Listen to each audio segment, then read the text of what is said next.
Before we dive into this story, hit that subscribe button if you haven't already, and tap that notification bell. Trust me, you'll want to stick around for this one. It begins with a dinner I'll never forget, a moment that cracked open everything I thought I knew about love, family, and myself. My name's Aspen Bennett, and this is how I learned to stop begging for a seat at the table. Picture this: Hilton Head, South Carolina, a slice of paradise straight out of a travel magazine. White sandy beaches stretched endlessly under a golden sun, tall palm trees swayed in the ocean breeze, and crystal clear water lapped against the shore. I was 32, buzzing with excitement for a family vacation with my husband, Tyler Grayson, 34, and his parents, Howard and Lillian Grayson. A full week at a luxury resort, the kind of trip that promised relaxation, connection, memories to last a lifetime. I could already feel the sun warming my skin, hear the waves whispering promises of a perfect escape. I'd been married to Tyler for 3 years, and if I'm honest, my relationship with his parents had always been complicated. There was this quiet distance between us, a wall I could never quite climb.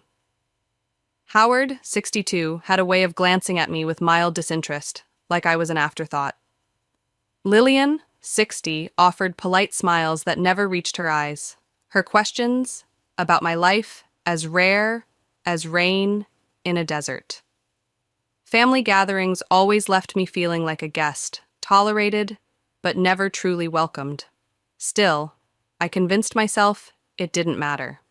I had Tyler, and that was enough. This trip felt different, though. A chance to change things. No distractions, no obligations, just us in a beautiful place. I pictured lazy afternoons by the pool, group dinners filled with laughter, late-night beach walks where we'd talk about anything and everything. Warm, intimate moments where I'd finally feel like I belonged. When Tyler told me Howard and Lillian had invited us, I jumped at it. I even handled the logistics, booked the resort, secured the rental car, made dinner reservations at the best spots in town. I wanted to show them I cared, that I was thoughtful, that I was committed to being part of their family.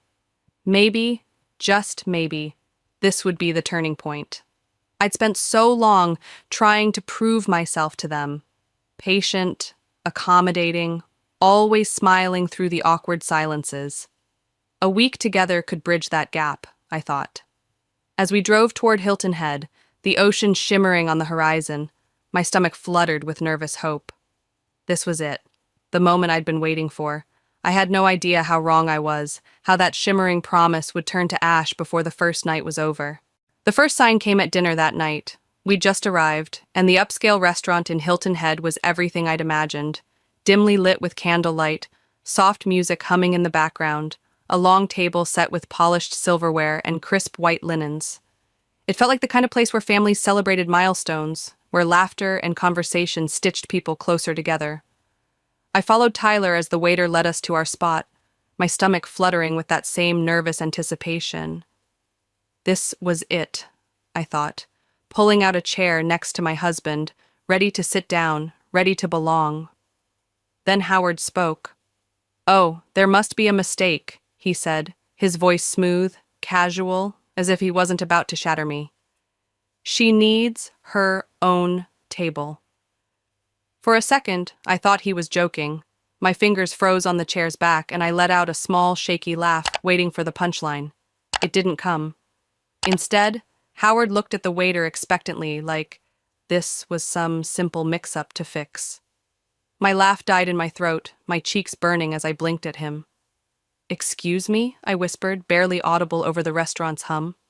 I turned to Tyler, my husband, my anchor, waiting for him to step in, to say this was absurd, that I was his wife, not some stranger who needed separate seating. He didn't. He sighed, a soft, tired sound, and shrugged, his eyes barely lifting from the menu. "It's just their way," he muttered, like that made any sense, like it explained why my place wasn't with him. Their way? The words echoed in my head, hollow and sharp as the waiter hesitated, caught between us, his hands twitching uncertainly. Lillian didn't even glance at me. She picked up her wine glass, her lips brushing the rim as she said, "You'll be more comfortable that way." Comfortable? The word hit me like a slap, dripping with dismissal. My skin burned hotter, 1,000 thoughts crashing through my mind. I could argue, demand an explanation, refuse to move, but as I looked around, I saw it. No one cared. Howard nodded at the waiter, motioning to a small table a few feet away, a lonely island in the sea of chatter. Tyler flipped a page in his menu. Lillian sipped her wine. To them, this wasn't awkward, wasn't unusual. It was just their way. I let go of the chair slowly, my heart hammering in my chest. The waiter shuffled over, mumbling an apology as he led me to that table for one. I sat down, the chair creaking under me, the candlelight flickering like it was mocking me. Alone. I stared at the empty place setting, my hands trembling in my lap. I should have left right then, walked out of the restaurant, out of the vacation, out of this whole toxic mess. But I didn't. I told myself it was a misunderstanding, a weird tradition, something I could brush off. Maybe they were testing me, or maybe they just weren't used to change. If I stayed calm, if I showed them I wasn't a threat, they'd warm up to me. That's what I thought. That was my first mistake. As I sat there, picking at my food while their laughter floated over from the main table, I couldn't shake the feeling sinking into my gut. This wasn't a one-off. It wasn't a quirk. It was the beginning of something I couldn't yet see, something that would unravel everything I'd tried so hard to hold together. I wanted to believe it'd get better, that this was just a bad start. But deep down, beneath the hope I clung to, I knew this was only the first crack. The next morning, I woke up early, determined to shake off the sting of that dinner. The sun streamed through our ocean view suite, painting the walls gold, and I nudged Tyler, still half asleep beside me. "Hey," I whispered, "what time are we meeting your parents?" He groaned, rubbing his eyes. "Not sure, just head down whenever." I frowned. "Aren't we going together?" He shrugged, rolling over. "They'll be there. Just meet us." It felt off, that casual dismissal, but I pushed it aside. Not everything had to be a grand gesture, right? They were relaxed about plans. I'd find my way. I took my time getting ready, brushed my hair, picked a sundress, let the hope creep back in. Breakfast could be a fresh start. When I made it to the hotel restaurant, the place buzzed with morning chatter, the air thick with the smell of fresh coffee and warm pastries. I scanned the room, expecting to see them waiting, maybe even saving me a seat. They weren't there. My phone stayed silent, no texts, no missed calls. Maybe they were running late. I found a corner table, waited. 5 minutes passed, then 10, then 15. Something was wrong. I couldn't sit still. I wandered the hotel, past the lobby, through the outdoor terrace, into the courtyard, searching for them. 30 minutes later, I found them. There they were, Howard, Lillian, and Tyler, seated at a large table, mid-meal. Plates half empty, coffee cups steaming, laughter bubbling like I didn't exist. My stomach sank, cold and heavy. I walked over, my sandals clicking against the tile, and forced my voice steady. "Hey," I said, "why didn't you tell me you were coming down?" Howard barely looked up from his plate. "We assumed you'd figure it out." Lillian sipped her coffee, her expression blank. "It's just how we do things." I turned to Tyler, waiting for something, anything, to show he cared. He gave me that tired look, the one I was starting to hate, and kept eating. Like this was normal. Like it wasn't humiliating to be left out of his family's vacation. I sat down, the conversation moving on without me, their voices weaving around inside jokes I didn't get. I barely touched my food, the taste sour in my mouth. That morning, I wasn't part of it. I was an observer, not a participant. It didn't stop there. The rest of the day followed the same pattern, a slow drip of exclusion that burned deeper each time. A private boat tour. I found out when I saw the pictures on Instagram, their smiling faces framed against the sunset. No mention of me. A fancy wine tasting. I only realized when I caught them heading out the door, dressed in elegant evening wear, glasses clinking, laughter trailing behind them. I stood in the hallway, my casual shorts and t-shirt suddenly feeling small, stupid. "You could have told me," I said to Tyler later, my voice tight. He sighed. Always that damn sigh. "It's just their way." Again with that phrase, like a shield he hid behind. The first time, I thought it was an oversight. The second, bad timing. By the third, I knew it wasn't a mistake. It was a pattern. Tyler wasn't just letting it happen. He was part of it. That night, I confronted him in our room, the air thick with unspoken words. I stood by the window, arms crossed, staring at the dark ocean. "You could have texted me," I said, my throat tight. He tossed his phone on the nightstand. "Here we go." I turned sharply. "Excuse me?"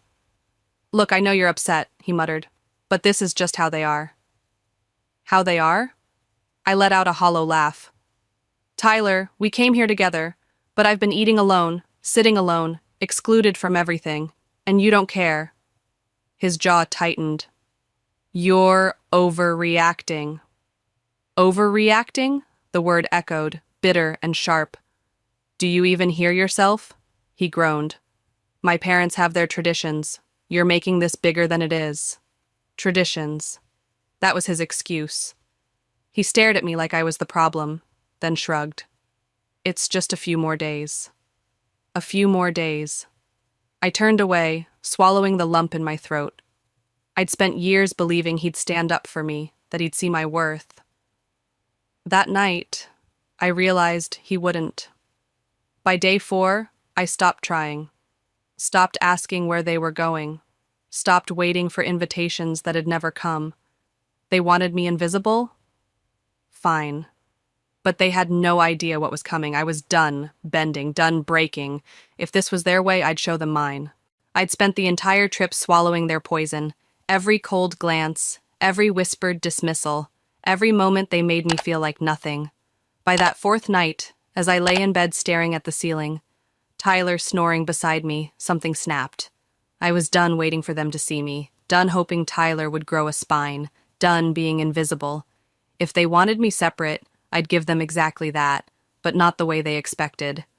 I slipped out of bed quietly, my bare feet cold against the tile, careful not to wake him.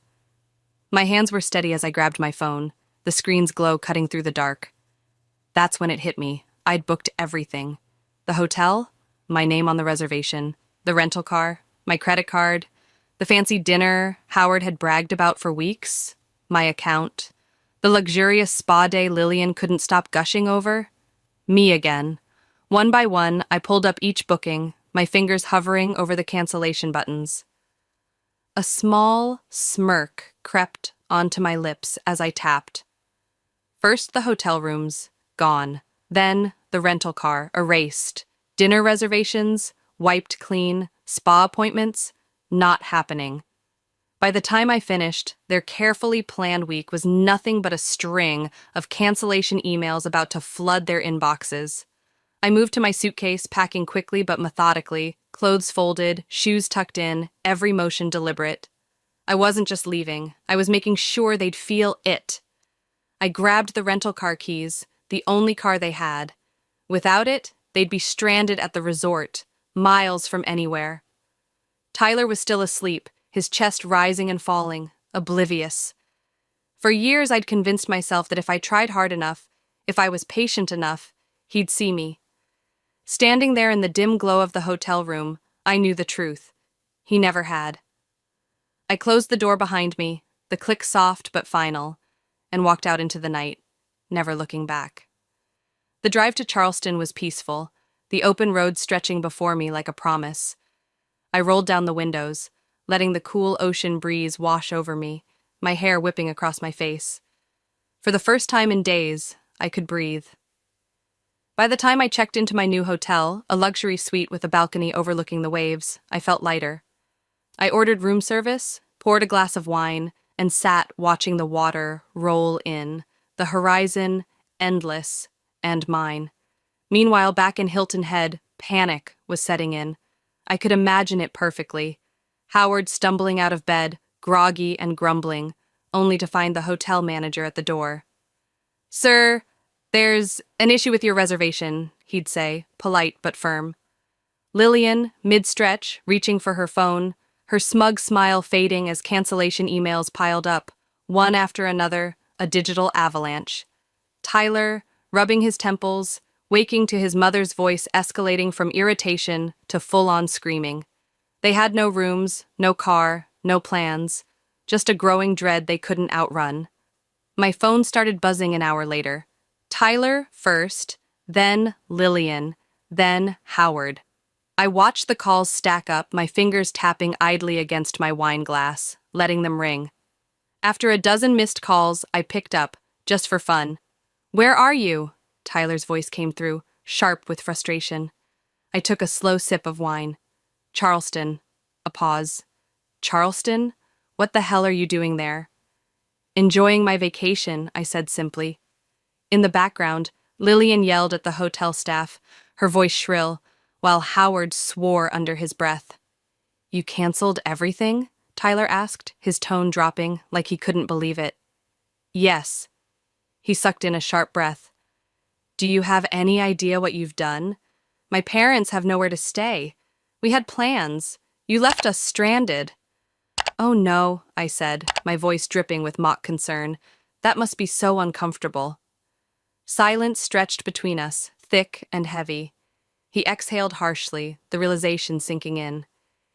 "You—" He stopped himself, his tone shifting. "Look, just come back. We can fix this." I laughed, a short cutting sound. "No, Tyler, I really don't think we can." Then I hung up, the line going dead, my smirk widening. They had no idea what I'd just started. If they thought this was the end, they were wrong. I was only getting warmed up. Their vacation unraveled fast after I left. The hotel, fully booked, forced them into a dingy roadside motel 20 minutes away. Flickering lights, a stale smell in the air, nothing like the luxury they'd planned. No rental car meant Uber, but Hilton Head wasn't crawling with drivers. Surge pricing hit them hard. That fancy dinner Howard loved boasting about? Booked solid.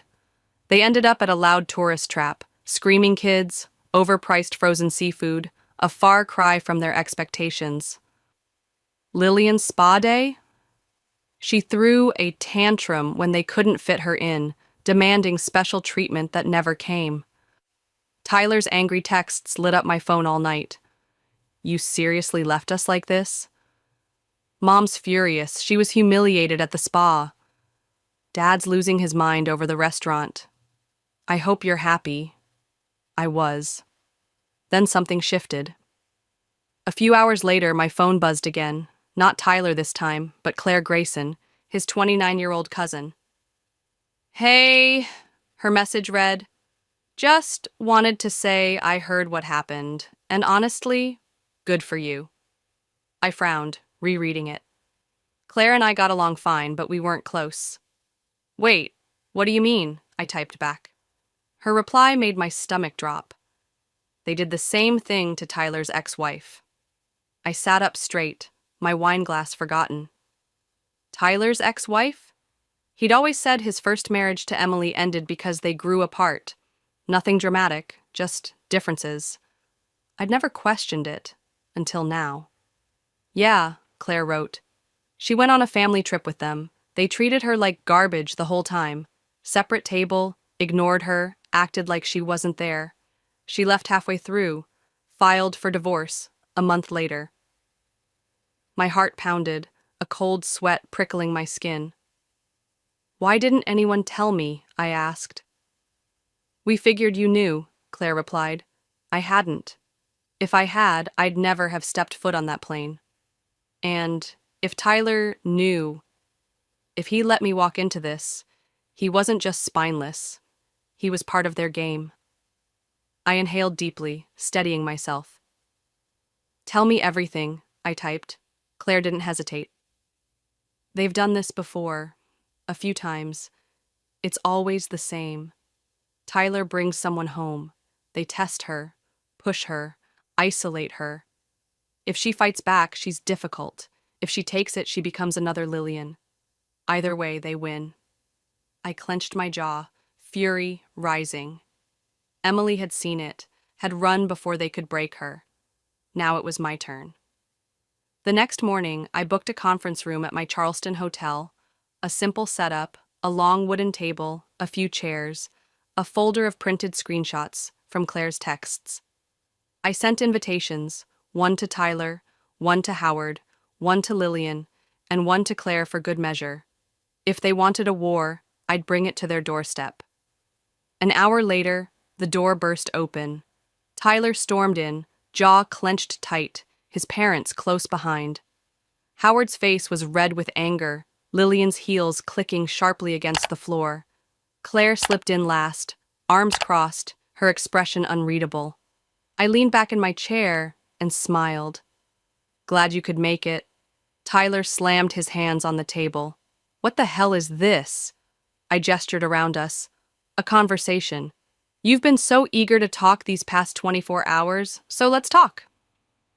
Howard scoffed, arms folded. You think this is funny? No, I said calmly. I think it's pathetic. Lillian's eyes narrowed. You abandoned us. I laughed, sharp and bitter. Oh, I abandoned you? That's rich coming from the people who spent a week pretending I didn't exist. Tyler exhaled harshly, gripping a chair. You're blowing this out of proportion. That was it. I snapped, slamming my hands on the table so hard Lillian flinched. I am your wife, I said, my voice cold, echoing in the room. Not some stranger, not some outsider. I am your wife, and you let them treat me like nothing. Tyler's face paled. I turned to his parents.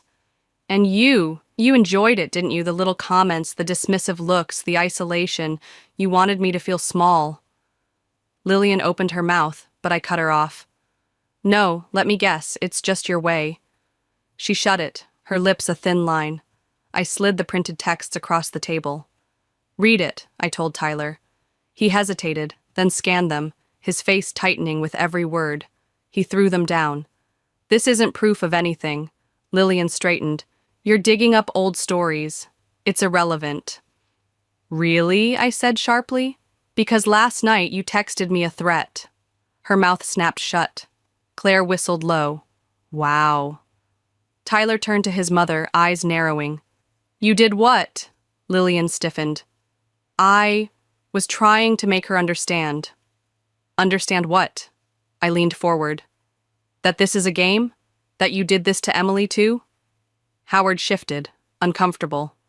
The damage was done. Tyler's face twisted. Jesus Christ. I saw it. The crack in his denial, the moment he couldn't ignore the truth. But then he sighed. I can fix this. My stomach dropped. Not an apology, not regret, just optics. I stood, adjusting my bag. I'm not coming back, Tyler. His eyes widened. Wait, what? I'm done, Lillian scoffed. You can't just leave a marriage. I met her gaze, unreadable, unshaken. Watch me. I walked out, my steps firm, my pulse steady. They'd underestimated me, but I was finished playing their game. I walked out of that conference room, my pulse steady, my footsteps firm against the polished floor. I expected Tyler to chase me, to grab my arm, to beg me back into that suffocating cycle of excuses and manipulation, but he didn't. The silence behind me was deafening, a hollow echo of his defeat. He stayed there, stuck between the truth I'd laid bare and his desperate need to pretend it wasn't real. By the time I reached the elevator, my phone buzzed, Tyler's name flashing across the screen. I let it ring, the chime fading as the doors slid shut, carrying me away from them for good. The calls didn't stop. For the next 24 hours, they came relentlessly. Tyler, then Lillian, then Howard, each one more frantic than the last. Lillian's texts dripped with venom. You're being incredibly selfish. Howard's carried his usual pompous weight. This is not how a marriage works. Tyler's pleaded, raw and unsteady. We can fix this. Please just talk to me. I scrolled through them, my thumb hovering over the screen, until Lillian sent the real message. If you don't come back, she wrote, Tyler will make things very difficult for you. I stared at those words, letting them sink in. Not a plea, not even anger, a threat. They weren't trying to save me. They were trying to break me. I cracked my knuckles, typed back, Perfect, let's make things difficult then, and hit send. The next morning, an unknown number woke me, flashing across my screen. Ma'am, this is Officer Daniels with the Hilton Head Police Department, the voice said, calm, almost apologetic. We need to speak with you regarding a missing persons report filed by your husband. I sat up so fast my phone nearly slipped from my hand, a laugh bubbling up before I could stop it. Missing? Yes, ma'am, he continued. He reported you left without explanation and haven't answered his calls. He's concerned for your safety. Concerned? No, this was control, a last desperate grab to pull me back. I took a deep breath, my voice steady. Officer, I'm not missing. I left voluntarily. My husband knows where I am. He's been calling nonstop. This is manipulation. A pause hung between us. Then, would you like to file a formal request for no further contact? I didn't hesitate. Yes, I would. With those words, I drove the first legal nail into the coffin of my marriage. An hour later, Lillian texted again, her fury spilling over. I cannot believe you'd humiliate us like this. You made Tyler involve the police. Do you know how this looks? I ignored it, but she kept going. You need to come back and fix this. Silence from me. Then her final shot. If you don't, Tyler will make sure things are very difficult for you. I smiled, a quiet, unshaken thing, and dialed my lawyer. I want to file for divorce, I said, the words sharp and final. He didn't flinch, just walked me through the steps, paperwork, logistics, proceedings. I answered every question without a flicker of doubt. When I hung up, I stepped onto my balcony, the ocean stretching before me, waves crashing steady and free. Tyler called one last time. Are you happy now? He asked, his voice tight. I watched the horizon, the sun glinting gold. Yes, I said simply, and ended it. For the first time in years, I wasn't just surviving, I was winning. 6 months later, the divorce was finalized, the ink dry on a chapter I'd fought to close. I stood on my new apartment's balcony, a small place I'd claimed as mine, the Charleston air warm and salty against my skin. The ocean rolled in the distance, a constant rhythm that had carried me through those last days of chaos. Tyler tried reaching out one final time, a single text that flickered across my screen. I see it now. I'm sorry. I stared at it, the words too late to mean anything, then deleted it without a reply. Claire had filled me in on the fallout. After I left, things imploded. Tyler confronted Howard and Lillian, the fight turning ugly. Howard called him weak. Lillian wept, claiming I'd brainwashed him. He saw them for what they were, but it was too late for him, not for me. Looking back, I see it all so clearly now. The silent dinners, the calculated isolation, the way they chipped away at me while I clung to hope. I'd spent years believing patience could fix anything. That if I endured long enough, if I proved myself enough, they'd welcome me in. But life doesn't work that way. The more you shrink for others, the less they see you. The more you tolerate disrespect, the more it festers into normalcy. I'd waited for Tyler to stand beside me, for Howard and Lillian to open their arms, convincing myself my worth was something to be earned, not something that simply existed. That was my mistake, one I'll never repeat. Love, I've learned, isn't enough on its own. Love without respect is just obligation, a shadow masquerading as something real. Love without protection is just proximity, a hollow comfort. Love without acknowledgement is loneliness, dressed up as companionship. Tyler was supposed to be my partner, my shield against the coldness of the world, but he became part of it. Every time he shrugged and said, "It's just their way," he chose them over me, handed me excuses instead of a lifeline. His silence was its own betrayal, louder than any words he could have spoken.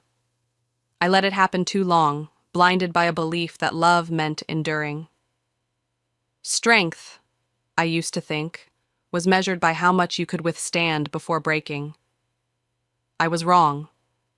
True strength is knowing when to walk away, recognizing when you're no longer valued, refusing to stay where you're diminished. Leaving wasn't losing, it was reclaiming. I didn't lose a husband, I shed a man who'd failed me. I didn't lose a family. I escaped people who'd never claimed me as their own. What I gained was clarity, peace, myself, a trade worth every tear I'd swallowed along the way.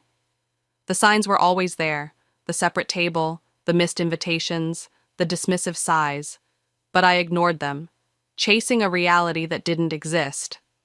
People don't change unless they choose to, and those who treat you as disposable won't suddenly see your worth, no matter how hard you love them. You don't owe anyone your suffering, I've realized. You don't have to set yourself on fire to keep others warm.